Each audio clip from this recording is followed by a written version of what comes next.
নমস্কার বন্ধুরা, সকলে কেমন আছো? একটা নতুন ভিডিওতে তোমাদেরকে স্বাগত।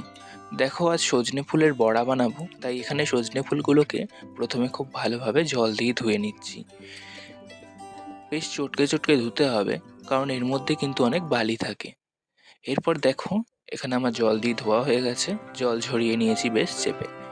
তারপর এখানে কয়েক টুকরো পেঁয়াজ কুচি আর কাঁচা লঙ্কা কুচিয়ে নিয়েছি, সেটা ওর মধ্যে দিয়ে দিলাম। আর দিলাম বেসন আর সুজি।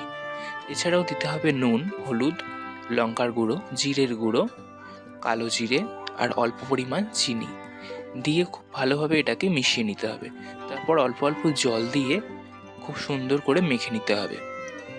এরপর দেখো, এখানে মাখা হয়ে গেছে।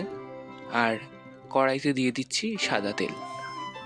তারপর তেলটা একটু গরম হলে এখানে বড়াগুলো ভেজে নিচ্ছি। তোমরা কারা কারা এই সজনে ফুলের বড়া খেতে ভালোবাসো আমায় কমেন্টে জানিও। আমার কিন্তু দারুণ লাগে। আর দেখো, এদিকে রেডি হয়ে গেছে, তো কেমন লাগলো অবশ্যই জানিও। আজকের মতো ভিডিওটা এখানেই শেষ করছি। দেখা হচ্ছে পরের কোনো ভিডিওতে।